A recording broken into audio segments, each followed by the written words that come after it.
Hi everyone, स्वागत है आप सभी का टीचिंग गोल्स के इस लर्निंग प्लेटफॉर्म पर। आई होप आप सभी लोग अच्छे होंगे। एस्टेट की सीरीज चली हुई है और आज आपकी जो क्लास रहने वाली है वो अगेन सीडीपी की यानी कि साइकोलॉजी की रहेगी, बाल विकास की रहेगी, जिसमें आपका नेक्स्ट टॉपिक जो है वो स्टार्ट हो रहा है, जो कि आपका इवैल्यूएशन ऑफ लर्निंग है, यानी कि अधिगम का मूल्यांकन करना कि कितना बच्चे ने सीखा है, उसके बारे में आप बच्चे की जो लर्निंग है उसको चेक कर रहे हो। तो इसमें आज जो क्लास रहने वाली है वो पढ़ने वाले हैं डिफरेंस किसके बीच में, मेजरमेंट के बीच में, असेसमेंट के बीच में और इवैल्यूएशन के बीच में। आपसे क्वेश्चन कई बार पूछ लिया जाता है और आप इसमें कंफ्यूज हो जाते हो, तो इस वीडियो में कंप्लीट अच्छे से डिस्कस करेंगे, इसलिए आपको बिल्कुल भी स्किप नहीं करना है। और मापन, आकलन और मूल्यांकन के बीच में क्या डिफरेंस होता है, क्या अंतर होता है, कैसे आपको इनको अच्छे से करना है, ये सब चीजें हम इसमें कवर करेंगे। और उम्मीद करती हूँ कि आपको ये सारे सेशंस अच्छे लग रहे हैं, आप इनको पसंद कर रहे हो। देखिए, मेजरमेंट, असेसमेंट और इवैल्यूएशन की अगर बात करें तो इनके कॉन्सेप्ट डिफरेंट है, बट कहीं ना कहीं आपस में एक दूसरे से रिलेट करते हैं। क्योंकि अगर आप देख पा रहे हो कि जो देखो, मैंने यहाँ पर आपके लिए बनाया है एक डायग्राम, आपको दिखाई दे रहा है कि सर्कल के अंदर सर्कल है। तो इसमें जो मेजरमेंट है, जब हम किसी बच्चे का मापन करते हैं, किसी बच्चे ने जो सीखा है जब हम उसको मापते हैं, तो वो आपका असेसमेंट में काम आता है। असेसमेंट होता ही उसके बेस पर है और वो चीजें फिर आपकी इवैल्यूएशन में भी हेल्प करती है। कैसे करते हैं अभी आपको समझ में आएगा। मेजरमेंट क्या होता है? Basically it is a process of collecting data of student progress. बच्चे की जो उपलब्धियां हैं, बच्चे ने जो लर्निंग करी है, उसके बेस पर आंकड़ों को कलेक्ट करना, डाटा को इकट्ठा करना हमारा मेजरमेंट कहा जाता है। जैसे मान लो आप कोई भी एग्जाम देते हो, मैंने अगर कोई भी एग्जाम दिया, अगर आप कोई भी एग्जाम देते हो तो जो एग्जामिनर है आपको चेक करके उसमें आपको नंबर देता है ना, कि भाई आपके 100 में से इतने नंबर आए, आपके 30 में से, जैसे आप सीडीपी में है, सीडीपी में आपके कितने में से 30 में से मान लो आपके 20 नंबर आए या फिर आपके 25 नंबर आए हैं। तो ये जो नंबर हम असाइन कर रहे हैं, ये जो संख्या हम आपकी प्रोग्रेस को असाइन कर रहे हैं, कोई भी टीचर या कोई भी एग्जामिनर, वो क्या कहलाती है? वो मेजरमेंट कहलाता है, यानी कि वो मापन कहलाता है। ठीक है, इतना समझ में आया? तो आपको ये ध्यान में रखना है कि मेजरमेंट सिर्फ और सिर्फ आपको नंबर्स में जो है डाटा प्रोवाइड करता है, जिसको आप गिन सकते हो, तो वो आपका मापन होता है कि आपकी प्रोग्रेस क्या है, कि आपके सीडीपी में कितनी प्रोग्रेस है, कि आपके 30 में से 20 नंबर आए। भगवान करे आपके ज्यादा है, मैं जैसे आपको एग्जाम्पल के तौर पर बता रही हूँ। ठीक है, असेसमेंट की बात करें तो जब आपका मेजरमेंट हो चुका है कि आपके सीडीपी में इतने मार्क्स हैं, तो उसके बेस पे अब आकलन किया जाता है, असेसमेंट किया जाता है कि आपकी जो कमियां हैं वो यहां पर देखी जाती है। बेसिकली जो लर्निंग के गैप्स होते हैं, जो खाई होती है अधिगम की, उसको फिल करने का काम किया जाता है। किसमें? असेसमेंट में। कि अगर आपके 20 नंबर आए हैं या फिर कोई भी एग्जाम में आपके अगर रिस्पेक्टिव कोई भी नंबर आए हैं, तो आपकी कहां पर कमियां रह गई हैं, उस कमियों को भरने का काम किसमें किया जाता है? असेसमेंट में किया जाता है। Process of gathering information about student learning and performance, यानी कि आपकी जो लर्निंग है, आपकी जो परफॉर्मेंस है, उसके बारे में यहाँ पर इंफॉर्मेशन को कलेक्ट किया जाता है। और साथ ही आपके कहाँ पर जो है आप लैग कर रहे हो, उसको कहीं ना कहीं खत्म करने का काम किया जाता है। डायग्नोस्टिक आप इसको कह सकते हो, कि आपके जो समस्याएं हैं, जो प्रॉब्लम्स है, उसका निदान किया जाता है और उसके बेस पे फिर आपको सॉल्यूशंस यानी कि उपचार जो है प्रोवाइड किया जाता है। तो ये असेसमेंट है। उसके बाद इवैल्यूएशन की बात करते हैं, जिसको मूल्यांकन कहा जाता है। ये बेसिकली एक प्रोसेस होती है जिसमें आप जजमेंट पास करते हो, यानी कि आप जो है निर्णय लेते हैं। सिर्फ यहाँ पर आप लर्निंग गैप्स को नहीं फिल करते हो, यहाँ पर आप जजमेंट पास करते हो। किसके बारे में? आपने कितना सीखा है। ठीक है, यहां पर तो हम देखते हैं कि आप कैसे सीख रहे हो, आप कहां पर पीछे रह रहे हो, और यहां पर एक तरीके से जजमेंट पास किया जाता है किसी भी टीचर के द्वारा कि बच्चे ने अभी तक इतना सीखा है, दैट्स इट। आपको नेक्स्ट क्लास में प्रमोट करने का काम कौन करता है? इवैल्यूएशन करता है। अगर आपने कोई भी एग्जाम दिया, मान लो अगर 8th का एग्जाम दिया है किसी बच्चे ने 9th का दिया है, तो उसने 8th क्लास में एंड के अंदर उसकी क्या परफॉर्मेंस रही है, उसके बेस पर आप वापस से उसको 8th में नहीं बैठाओगे, आप बल्कि उसको प्रमोट कर दोगे। किसके बेस पर? इवैल्यूएशन के बेस पर। ठीक है, तो इसमें जो बच्चे के है लर्निंग गैप्स है वो नहीं भरी जाती है, बल्कि बच्चा जो है एक तरीके से नेक्स्ट क्लास में प्रमोट कर दिया जाए। आप बस एक वैल्यू दे रहे हो। ठीक है, आप बस उसको एक जजमेंट दे रहे हो कि बच्चे ने इतना सीखा है। आप ये नहीं देख रहे हो कि बच्चे की कमियां कहाँ रह गई है। अब वो आगे जाकर के उस चीज को देखेगा, नेक्स्ट क्लास में देखेगा। तो ये क्या है, ये इवैल्यूएशन है। ठीक है, तो इतना समझ में आया यहाँ से कि यहाँ पर हम सिर्फ बच्चे के परफॉर्मेंस को नंबरिंग देते हैं, सिर्फ संख्या में डील करते हैं।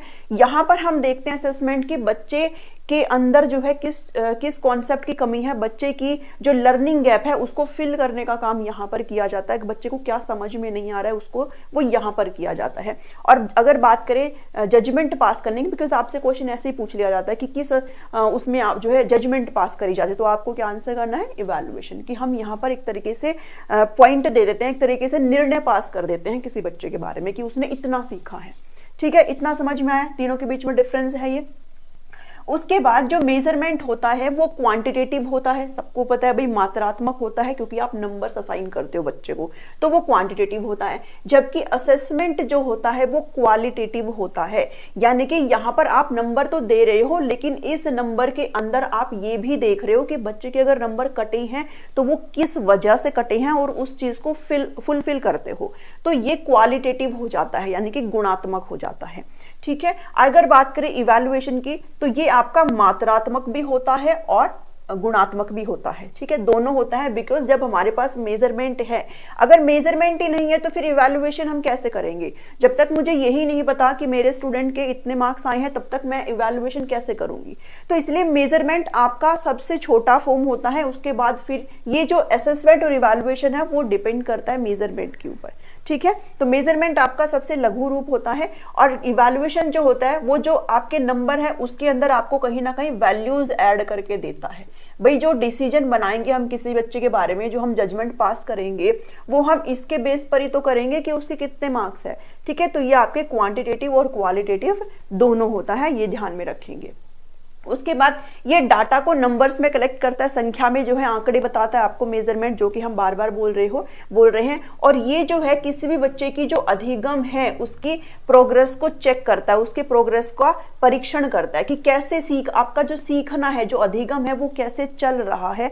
ये कौन बताता है, ये असेसमेंट बताता है। जबकि कितना बच्चे के द्वारा सीखा गया है वो बताने का काम इवैल्यूएशन का होता है। ठीक है, इतना समझ में आया, चीजें आसान है बहुत, बस आपको सिंपल सी चीज में एक लैंग्वेज में एक एग्जांपल फॉर्म मैंने आपको बता दिया कि जब आप नंबर्स असाइन करते हो तो यहाँ पे, और जब आप ये देखते हो कि नंबर कहाँ कट रहे हैं, किस वजह से गलत हो रहा है, तो वो आपका असेसमेंट है। और जब हम एक डिसीजन पास कर देते हैं किसी बच्चे के बारे में तो फिर वो आपका क्या हो जाता है, इवैल्यूएशन हो जाता है। ठीक है, अब बात करें कि कब कब होता है, तो इट इज एन ऑल और नथिंग सिस्टम। ये कभी भी या कभी कभी होने वाली प्रक्रिया है। ठीक है, कभी भी या फिर कभी कभी होने वाली प्रक्रिया है, जबकि ये आपकी कॉन्टिन्यूअस प्रोसेस होती है। ये कभी भी हो सकता है भाई, कॉन्टिन्यूअस होती है, लगातार चलती रहती है। टीचर क्लासरूम में टेस्ट भी ले सकता है। ठीक है, फॉर्मेटिव असेसमेंट्स भी होते हैं जो हम आगे पढ़ेंगे कंटिन्यूअस एंड कॉम्प्रिहेंसिव इवैल्यूएशन में। तो ये लगातार यानी कि सतत प्रक्रिया होती है, लगातार चलने वाली प्रक्रिया होती है, कभी भी ना रुकने वाली प्रक्रिया होती है। कौन सी, असेसमेंट। ठीक है, क्योंकि अगर आप इसको कंटिन्यू करते रहेंगे तो तभी तो बच्चे के लर्निंग गैप्स के बारे में पता चलेगा। मैं हूं, अगर मान लो क्लासरूम में मैं पढ़ा रही हूँ, मैंने वो टॉपिक पढ़ा दिया, अगर मैं बच्चे का असेसमेंट नहीं कर रही हूँ तो फिर मुझे कैसे पता चलेगा कि मेरा बच्चा किस चीज में पीछे रह रहा है, उसको क्या समझ में नहीं आ रहा है। तो ये कॉन्टिन्यूअस प्रोसेस होती है through out the academic period, ये चलती रहती है। अकादमिक अवधि जो भी है, जो भी शैक्षणिक जो भी अवधि है उसके दौरान जो है ये चलती रहती है। जबकि ये जो है एंड ऑफ द ईयर, मतलब एक ही बार होती है जब आपका, जैसे हमने फॉर्मेटिव समेटिव आपने पता ही होगा ना, हम आगे भी पढ़ेंगे, तो ये समेटिव होती है, ये एंड ऑफ द ईयर होती है। ठीक है, रिजल्ट ओरिएंटेड होती है, परिणाम के ऊपर आधारित होती है, ये सिर्फ परिणाम डिसाइड करती है। ठीक है, आपको सिर्फ एंड में रिजल्ट प्रोवाइड करने का काम कौन करता है, इवैल्यूएशन करता है। ठीक है, अब ये भी मैंने आपको बताया कि असेसमेंट और इवैल्यूएशन का पार्ट होता है। यहाँ पर देखो, मैंने यहाँ पर बिल्कुल शॉर्ट्स में, मेजरमेंट सबसे बड़ा है आपका इवैल्यूएशन, और इवैल्यूएशन के अंदर ही आता है असेसमेंट, और असेसमेंट के अंदर आता है मेजरमेंट। जब तक मैं किसी बच्चे का नंबर में कोई भी डाटा नहीं प्रोवाइड करूंगी तो फिर मैं उसका असेसमेंट नहीं कर सकती हूँ।